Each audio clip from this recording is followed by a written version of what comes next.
आदेश आदेश में एकतानाथ गुरु योगी तुलसीनाथ बापू श्री शनिदेव मंदिर, भवनाथ तलेटी, गिरनार, जूनागढ़, गुजरात। आज हम बात करेंगे कि जीवन के सुख दुखों से दुख को हम कैसे समभाव से स्वीकार करें। जब समभाव आ जाए तो ही हम स्वीकार कर सकते हैं ना कुछ भी। अगर हमें ईश्वर स्वीकार है तो उनकी सृष्टि का हर कुछ हमें स्वीकार होना चाहिए। तो आज हम उनके बारे में बात करेंगे कि जीवन के सुख दुख को हम कैसे समभाव से स्वीकार करें। सुख को तो हम कैसे आनंदित होकर स्वीकार कर लेते हैं, लेकिन दुख को हम स्वीकार नहीं कर पाते, इसीलिए ही तो समभाव नहीं आ रहा है हमें। तो दुख कोई छोटी घटना नहीं है, दुख कोई व्यर्थ नहीं है। दुख से तो हमें बड़ा अनुभव मिलता है, बड़ी गहराई में हम पहुंच सकते हैं, बड़ी सीख मिलती है। वही देता सुख वही देता दुख, देने वाला मालिक एक है, सब उससे आता है। समभाव से स्वीकार कर लो तो यह सत्य तुम्हें दिखाई पड़ जाए कि सब उससे आता है, उसके सिवाय कोई है ही नहीं। फिर दुख की भी अपनी महिमा है। दुख व्यर्थ नहीं है, दुख मांझता है, दुख निखारता है, दुख जगाता है, दुख गहराई देता है। दुख ही तुम्हें इस योग्य बनाता है कि सुख हो सके। इसलिए दुख को भी शत्रु मत मान लेना। जिसने दुख को शत्रु मान लिया वह सुख से भी वंचित रह जाएगा। दुख को उसकी सीढ़ी मानना, उसके मंदिर की सीढ़ी। हाँ, चढ़ने में कठिनाइयां होती है माना, थकान भी आती है, श्वास भी चढ़ जाती है, पसीना भी आता है, मगर उसके मंदिर की सीढ़ी है। उसका मंदिर बहुत ऊंचा है, बहुत सीढ़ियां है उसके मंदिर की। उसका मंदिर गौरी शंकर का शिखर है। चढ़ने में कठिनाई है, जरूर है, मगर जितनी कठिनाई चढ़ने में है उतना ही पहुंचने का आनंद है। और उसके मंदिर तक पहुंचने के लिए कोई हेलीकॉप्टर नहीं है, और अच्छा है कि कोई हेलीकॉप्टर नहीं है, नहीं तो तुम उसके मंदिर में भी चढ़कर पहुंच जाते और तुम्हें कुछ आनंद का अनुभव भी न होता। तो इस राह में, परमात्मा की इस राह में, जीवन की इस राह में हमें चलने का आनंद लेना चाहिए। जब मंजिल पा लेंगे तो मंजिल के आगे तो कोई मंजिल है नहीं, तो मंजिल पे खड़े रहकर तब हम क्या सोच रहे होंगे, क्या खुशी महसूस कर रहे होंगे, कितना सुख हो रहा होगा। तो ये सुख कौन सा सुख होगा? ये सुख वही होगा जो रास्ते में हमने इतनी कठिनाइयां, इतने दुख देखे हैं, इस राह पे चले हैं, कंकर पत्थर कांटे की राह पर चले हैं, चुभे हैं वो कांटे पैरों में, लेकिन फिर भी हम चले हैं। कितना अनुभव मिला है रास्ते में, कितनी गहराई आई है हमें, कितनी समझदारी आई है हमें। किस समय कौन सा निर्णय लेना है, कहाँ चलना है, कैसी परिस्थिति में किस तरह चलना है, ये एक निर्णय लेके हम चले हैं। तो दुख में हमें हमारा अवलोकन करने का मौका मिलता है कि तब हम क्या निर्णय ले सकते हैं, तब हम क्या कर सकते हैं, कैसे इस दुख से पार होते हैं। तो दुख वो व्यर्थ नहीं है, दुख को शत्रु नहीं मानना चाहिए। दुख तो मित्र है, ये दुख ही है जो हमें सुख तक पहुंचाएगा। अगर सुख वो एक गौरी शंकर का मंदिर है, ऊंचे शिखर पे है, तो रास्ते के जो हम चल रहे हैं उसमें चाहे कोई भी दुख आए, कैसी भी परिस्थिति आए, कैसा भी संजोग आए, तो इसमें से हम कैसे पार निकलते हैं।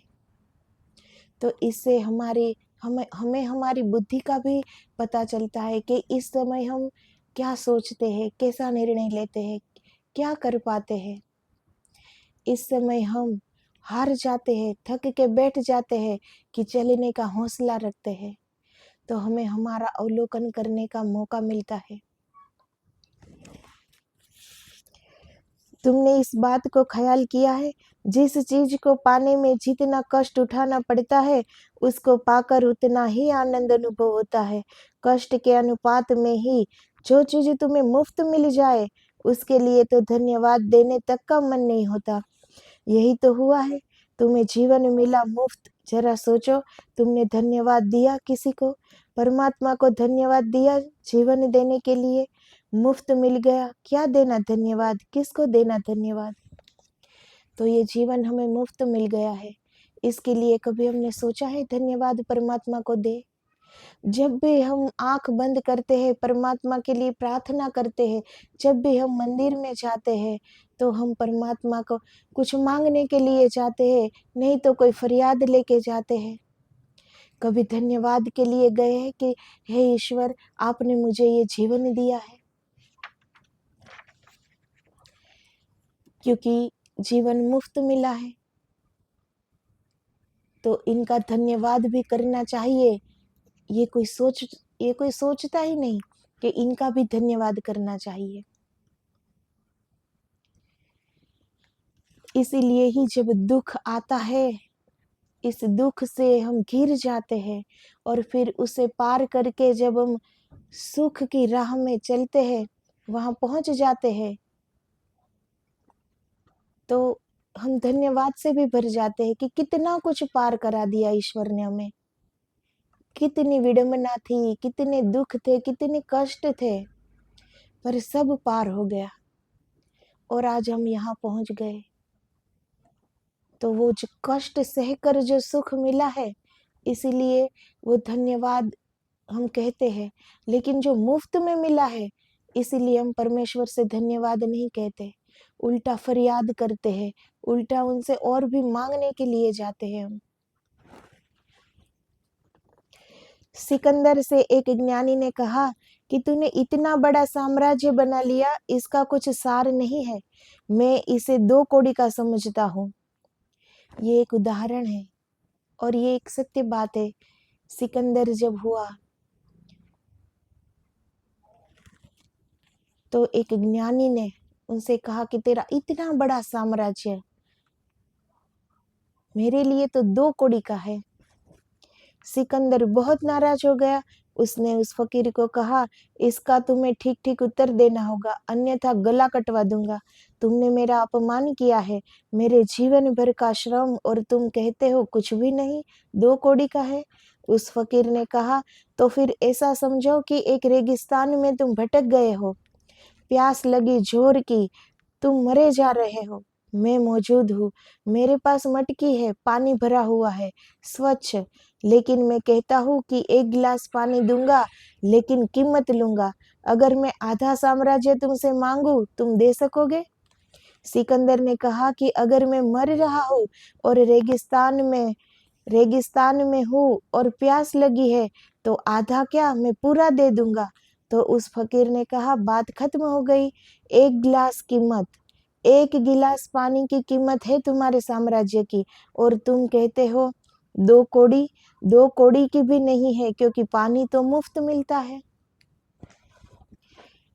तो उस ज्ञानी महाराज ने सिकंदर को तब ये समझाया कि तुम्हारा ये पूरा साम्राज्य 2 कौड़ी का है। अगर तुम रेगिस्तान में खड़े हो, प्यास से मर रहे हो, और मैं वहां मौजूद हूँ, मेरे पास स्वच्छ पानी है, और मैं कहूँ कि मैं तुम्हें 1 गिलास पानी देता हूँ, उसके बदले में तुम्हारा आधा साम्राज्य तुम दे सकोगे? तो सिकंदर क्या कहता है कि अगर मैं मर रहा हूँ और इतना प्यासा हूँ रेगिस्तान में, तो आधा क्या, मैं तुम्हें पूरा साम्राज्य दे दूंगा। तो वो ज्ञानी महाराज कहते हैं कि तो 2 कौड़ी तो बहुत है, तुम्हारा साम्राज्य तो 1 गिलास पानी के बराबर हुआ ना, और पानी तो मुफ्त मिलता है, तो तुम्हारा साम्राज्य कुछ भी नहीं है।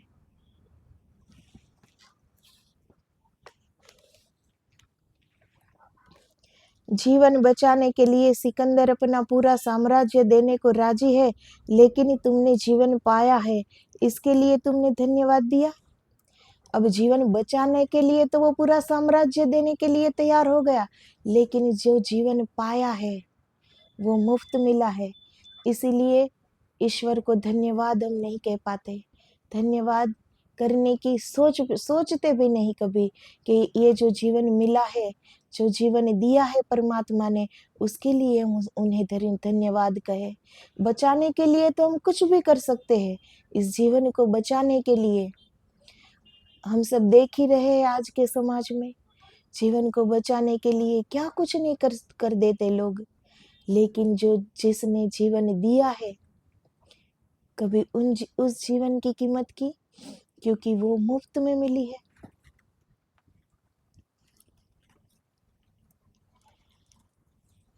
जिसके लिए तुम पूरा साम्राज्य दे सकते हो, सारी पृथ्वी का, वह तुम्हें मुफ्त मिला है और तुमने धन्यवाद भी नहीं दिया है, तुमने कृतज्ञता भी स्वीकार नहीं की। तुम्हें कितना मिला है जरा सोचो। तुम्हारे हृदय में प्रेम की संभावना है, तुमने धन्यवाद दिया। तुम्हारे कंठ में से गीत पैदा हो सकते हैं, तुमने धन्यवाद दिया। तुमने धन्यवाद दिया। तुम्हारी आंखें खुलती है और तुम जगत के अपूर्व सौंदर्य को देख सकते हो, तुमने धन्यवाद दिया। जरा किसी अंधे आदमी से पूछो कि अगर तुझे आंख मिल जाए तो तू क्या देने को तैयार है। वह कहेगा मैं अपना सब कुछ देने को तैयार हूँ, आंखें मिल जाए, बस आंखें मिल जाए, मैं क्या है जो बचाऊं, सब दे दूंगा। अब जिसके पास आंखें नहीं है, उसे अगर पूछो कि अगर तुम्हें आंखें मिल जाए तो तू हमें क्या देगा, तो वो कहेगा कि अगर मुझे आंखें मिल जाए अपना सब कुछ दे दूं, क्योंकि उसे कीमत है उस आंखें की, क्योंकि उसके पास नहीं है। लेकिन हमारे पास आंखें है, जीवन है। आंख खोलते ही हम पूरी सृष्टि का सौंदर्य देख सकते हैं। इस गले से संगीत उठ सकता है, हम बोल सकते हैं, आवाज निकलती है। इस कान से हम सुन सकते हैं, इस बुद्धि से हम सोच सकते हैं। लेकिन कभी धन्यवाद किया? क्यों? क्योंकि ये मुफ्त है, मुफ्त में मिला है। इसीलिए ईश्वर को कोई धन्यवाद नहीं कहता। कोई दूसरा व्यक्ति अगर छोटी सी चीज भी दे दे तो हम उस दूसरे व्यक्ति को तो धन्यवाद कह देते हैं, आभार व्यक्त कर देते हैं। लेकिन कभी परमेश्वर को आभार व्यक्त किया? जबकि परमेश्वर ने कितनी पूंजी दी हमें, ये जीवन देकर। ये परमेश्वर की अपनी ही एक रचना है, बिल्कुल अपने जैसी। फिर भी हमने उन्हें धन्यवाद नहीं कहा। लेकिन तुमने आंख के पाने में कोई गौरव अनुभव किया? जिसको आंख नहीं है वो तड़पता है, तरसता है आंख पाने के लिए। लेकिन हमें आंख दी है ईश्वर ने, हमारे पास आंख है। तो इस बात का गौरव लिया कभी कि ईश्वर ने हमें ये आंख दी है कि हम देख सकते हैं सब कुछ। तो ये अगर हम सोच पाए तो धन्यवाद से भर पाए ना, तो धन्यवाद कर पाए ना ईश्वर से। मनुष्य को जो मुफ्त में मिल जाता है उसका कोई मूल्य नहीं होता। परमात्मा ने बहुत दिया है तुम्हें जो अमूल्य है, मगर तुम उसे निर्मूल्य समझ रहे हो। लेकिन एक बात मूल्य से ही, चुकाने से ही मिलती है। पहाड़ चढ़ना पड़ता है परमात्मा का, तुम्हें पहाड़ चढ़ना ही होगा। पहाड़ चढ़ने में दुख भी होंगे, मगर अगर तुम मंदिर की तरफ जा रहे हो तो फिर दुख दुख मालूम नहीं होते।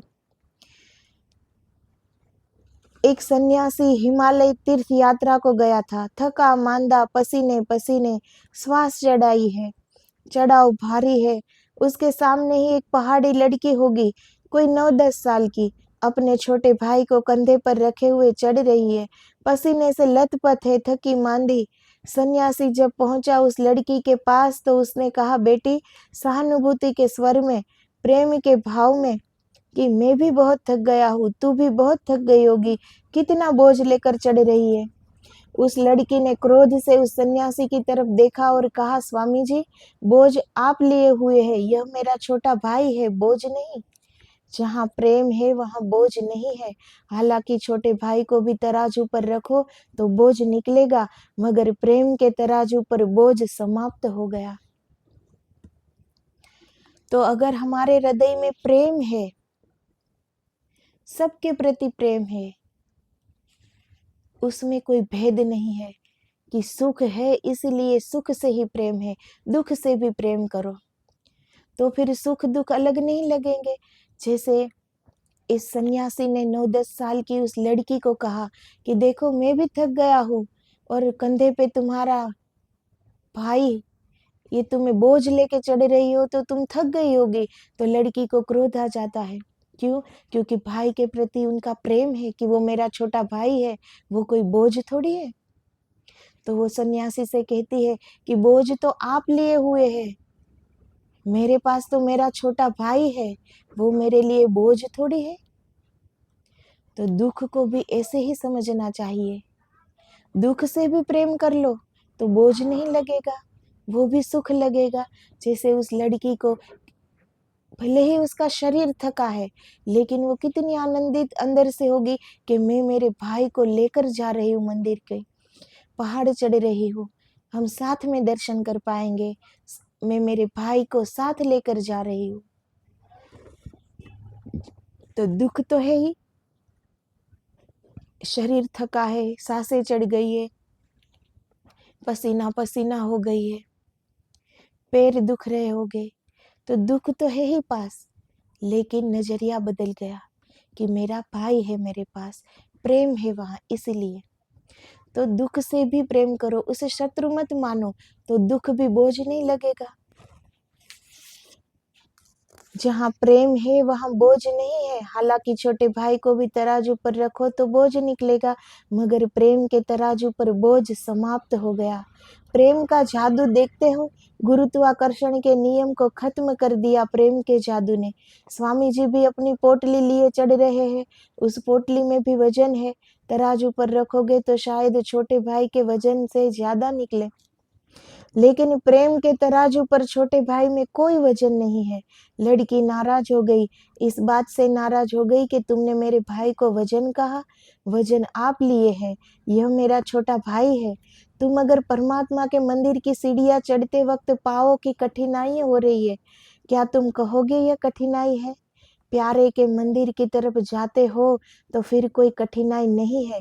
जीवन अगर सत्य की खोज है तो फिर सुख और दुख दोनों समान रूप से स्वीकार हो जाते हैं, फिर कोई अड़चन नहीं रह पाती। अगर परमात्मा से सच में प्रेम है तो उस सीढ़ियां चढ़ते वक्त, ये सीढ़ियां तो एक उदाहरण है कि शिखर पर अगर मंदिर है और तुम सीढ़ियां चढ़ रहे हो, थके हारे, पैर दुख रहे हैं, पसीना आ रहा है, सांस फूल रही है, लेकिन अगर ईश्वर के प्रति प्रेम है कि ये सब जो हो रहा है होने दो, पर मुझे मेरे ईश्वर के दर्शन करने हैं, मैं मेरे प्यारे के पास जा रहा हूँ, प्रेम से जा रहा हूँ, तो वो प्रेम साथ में होगा। दुख कहीं दिखाई नहीं देगा, भले ही पड़ रहा होगा दुख, दुख होगा, कठिनाइयां होगी, लेकिन वो बोझ नहीं लगेगी, क्योंकि मन के, हृदय की हर हर तार बोल रहा है कि मैं मेरे प्यारे से मिलने जा रहा हूँ।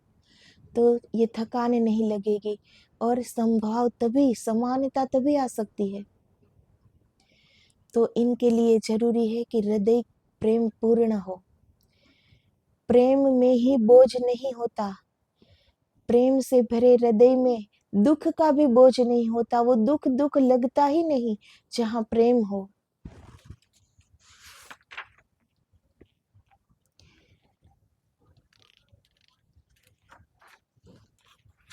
तो समानता भाव, संभाव तभी हम स्वीकार कर पाएंगे जब हमारे दिल में प्रेम का सागर छलकेगा। वहां भेद नहीं है, सुख है, ये दुख है, ये तो हम अपने मन से मान रहे हैं कि पैर दुख रहे हैं तो दुख है, लेकिन ये सोचो कि इस पैर से थोड़े से दुख के बाद हमें ईश्वर के दर्शन प्राप्त होने वाले हैं, वो कितने आनंद की बात है। तो वो दुख भी दुख नहीं लगेगा। तो सिर्फ नजरिया बदलना होता है और दिल में प्रेम भरना होता है। प्रेम से भरे हृदय में हमेशा समान भाव रहता है, ना किसी के प्रति द्वेष, ना किसी के प्रति ईर्ष्या, ना स्वार्थ, कोई दोष नहीं, सिर्फ प्रेम, पूरे जगत के लिए प्रेम, सुख में भी प्रेम और दुख में भी इतना ही प्रेम। जैसे सुख में वो आनंदित हो रहा है, दुख में वैसे ही आनंदित हो रहा है कि इस दुख में कितना कुछ सीखने को मिलेगा। सुख में हम कुछ सीख नहीं सकते। ये दुख ही है जो हमें सिखाते सिखाते सिखाते सुख की ओर ले गया। उस सीखने का आनंद लो तो दुख नहीं लगेगा। कोई भी, कैसे भी हालात हो, कैसे भी संजोग हो, कैसी भी परिस्थिति हो, लेकिन वो ऐसे ही नहीं गुजरती, अनुभव दे ही जाती है। तो उस अनुभव का आनंद लो कि कुछ मिला, कुछ सीखने को मिला जो जीवन में बहुत उपयोगी होगा। जहां भी सीखना मिले उसका आनंद लो तो वो दुख दुख नहीं लगेगा। यही लगेगा कि हम सीख रहे हैं। एक दिन सीखते सीखते सीखते हम पारंगत हो जाएंगे और तब तब सुख सामने दौड़ाएगा। तो हर पल हम खुश रहे, सुखी रहे। अगर परमात्मा से प्रेम है तो जब परमात्मा स्वीकार है तो फिर सब कुछ स्वीकार है। तो समानता भाव आ जाता है कि यहाँ कुछ भी व्यर्थ नहीं है। हाँ, थोड़ा दुख आया तो उनमें हमारी समझ परिपक्व बनेगी, हमारी बुद्धि परिपक्व बनेगी, हमारे में समझ आएगी, बुद्धि आएगी। आगे क्या करना है, आगे की राह को हम सही चुन पाएंगे। अगर आज थोड़ी गलती कर ली तो इस गलती से हम सीख पाएंगे कि आगे ये नहीं करना है। तो कोई भी चीज हो उनमें से सीख लेनी चाहिए। तो जहाँ सीख मिलती है, समझ मिलती है, अनुभव मिलता है, वो क्या दुख की बात है। तो दुख व्यर्थ नहीं होता, दुख में बहुत सारे अनुभव मिलते हैं। तो सुख हो या दुख, उसे समान भाव से स्वीकारो। तो चारों ओर इस सृष्टि में, परमात्मा की सृष्टि में सुख ही सुख है, क्योंकि ईश्वर परम आनंद दाता है। उनकी सृष्टि में आनंद ही बरस रहा है। बस हमारे सोचने का तरीका थोड़ा बदलना है। तो चारों ओर आनंद ही आनंद है। हमारे ही परमात्मा का रूप चारों ओर है। परमात्मा चारों ओर विराजमान है। तो आदेश आदेश, जय गुरुदेव, जय गिरनारी।